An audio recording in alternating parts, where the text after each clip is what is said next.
तो भाई SSC CGL SSC का सबसे बड़ा एग्ज़ाम आंसर की फाइनली कल आउट हो गई थी रात को। एसएससी को रात को आउट करने की आदत हो गई है, या चाहे वो रिजल्ट हो आंसर की हो, सब चीज़ रात को ही आती है। और आते ही एसएससी की साइट इस तरीके से बिजी हो जाती है कि अगले दिन ही उसके आंसर की निकल पाती है या फिर उसका रिजल्ट देख पाते हैं, until unless it is PDF, क्योंकि पीडीएफ तो कहीं ना कहीं से डाउनलोड होकर सर्कुलेट हो ही जाता है। सारी बात को छोड़ते हैं, मेन बात पे आते हैं आंसर की। पेपर लेवल इस बार काफ़ी अच्छा रहा है पिछले सालों के पेपर से। मैथ्स और रीजनिंग की बात मैं नहीं करूंगा, मैं मेरी शिफ्ट की बात बताऊंगा तो इंग्लिश और जीके का लेवल बहुत ही बढ़िया रहा है। हालांकि मैं इस वीडियो को बिल्कुल भी नहीं बनाना चाह रहा था अपने स्कोर को लेकर। जो मेरा स्कोर आया है, इतना स्कोर कम तो मेरा कभी नहीं आया, और जितना मेरा अब आया है तो मैं बिल्कुल भी खुश तो था नहीं स्कोर से। बट भाई काफ़ी सारी चीज़ें हमारे हाथ में नहीं होती है। जो स्कोर आया है हमें उससे सेटिस्फाई होना पड़ेगा, और कोई मैटर भी नहीं करता ये स्कोर, क्योंकि प्री क्वालिफाइंग होता है। बस हमारा एग्ज़ाम क्वालिफाई होना चाहिए, इतना स्कोर होना चाहिए कि एग्ज़ाम क्वालिफाई हो जाए। मेरिट आपकी मेंस के बेस पे लगेगी, तो मेंस पे ही फोकस करना पड़ेगा। तो चलिए स्कोर की बात करता हूँ। सबसे पहले मैं आपसे रिक्वेस्ट करूंगा, आप कितना स्कोर आया एक बार कमेंट सेक्शन में बताइए अपनी कैटेगरी प्लस शिफ्ट के साथ, ताकि मैं थोड़ी कट ऑफ प्रिडिक्ट कर सकूं। बहुत सारे बच्चे डीएम्स कर रहे हैं कि एक बार कट ऑफ की वीडियो बना दीजिए, तो उस हिसाब से मैं कट ऑफ की वीडियो आपको बनाकर ज़रूर बता दूंगा। एक बार अपना कमेंट ज़रूर कर देना स्कोर अपनी शिफ्ट कैटेगरी के साथ। मेरा एग्जाम था 20 को थर्ड शिफ्ट के अंदर, यानी कि, और मेरी शिफ्ट अगर देखा जाए तो अभी के हिसाब से ज़्यादा मतलब मीडियम है, ना तो ज़्यादा टफ है ना ज़्यादा ईजी है, मीडियम शिफ्ट है। सबसे मेन चीज़ इस बार जो कट ऑफ को डिसाइड करेगी, नॉर्मलाइजेशन। इस बार नॉर्मलाइजेशन का फॉर्मूला एसएससी ने चेंज किया है, हमें नहीं पता कैसा होगा। टीचर्स बता रहे हैं कि जिनकी इजी शिफ्ट है उनके घटेंगे और मुश्किल शिफ्ट वालों के बढ़ेंगे, नॉर्मल वालों के ऐसे रहेंगे। लेकिन हमें नहीं पता कैसे क्या होगा, चीज़ें कैसे रहेंगी। वो चीज़ें देखने वाली होगी एसएससी के ऊपर कि किस तरीके से चीज़ें इंप्लीमेंट होती हैं।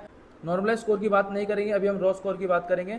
तो रॉ स्कोर मेरा था 20 सितंबर को थर्ड शिफ्ट के अंदर एग्जाम। सबसे बुरी चीज़ जो मेरे साथ हुई है, मतलब मुझे लग ही रहा था कि ये चीज़ होने वाली है और वो चीज़ हो गई है। इंग्लिश के अंदर ऑप्शन हाईलाइटेड थे, मैंने वीडियो में बताया भी था, और वो सारे के सारे हाईलाइटेड ऑप्शन गलत है। तो इंग्लिश ने मेरा काम डुबा दिया है। मेरा स्कोर इतना कम रहा है इंग्लिश की वजह से, one of the main reason है। ठीक है, मेरा था 20 को थर्ड शिफ्ट के अंदर, मेरा स्कोर रहा है मैथ्स के अंदर 50 रहा है, रीजनिंग के अंदर 50 रहा है, 100 आउट ऑफ 100 रहा है इस चीज़ के अंदर।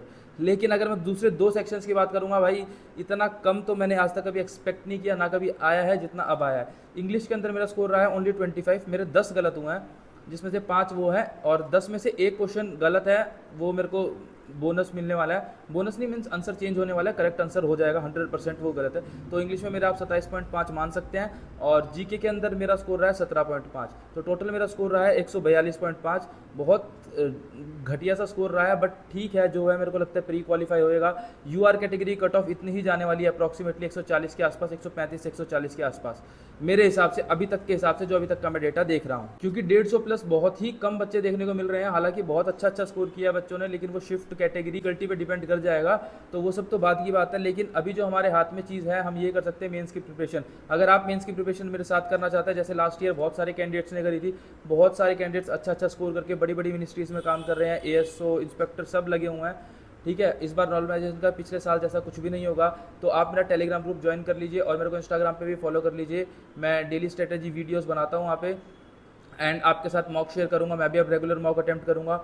मैंने चीज़ें लाइटली लेके देख ली, थोड़ा चीज़ें ठीक रहती नहीं हैं।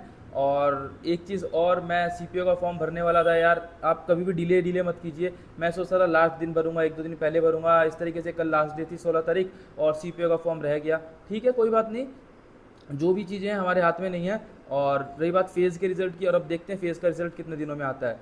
और एसएससी सीजीएल में इतना ही यार, देखते हैं स्कोर के हिसाब से आपको क्या लगता है कट ऑफ क्लियर हो जाएगी, मेरे एक बार कमेंट में ज़रूर बताना, और अपना स्कोर ज़रूर बताइए एक बार कमेंट में। और डेफिनेटली ये बात तो पक्की है कि पिछले सालों से इस बार का पेपर काफ़ी ज़्यादा मुश्किल था। इंग्लिश और रीजनिंग की बात करूँ, मैथ्स तो पिछले साल जैसा था, रीजनिंग पिछले साल जैसी थी। सिर्फ मैं इंग्लिश और जीके की बात कर रहा हूँ मेरी शिफ्ट के हिसाब से। आपकी शिफ्ट का मुझे नहीं पता, क्योंकि दूसरों के आंसर की और क्वेश्चन देख नहीं सकते। बट ठीक है, जो है एसएससी सही कर रहा है। अब देखते हैं, रिजल्ट की वेट करते हैं। लेकिन आप और मैं अभी मेंस की प्रिपरेशन कर सकते हैं, तो टेलीग्राम ग्रुप जरूर ज्वाइन कर लेना। मेंस की प्रिपरेशन साथ में करते हैं। Thank you.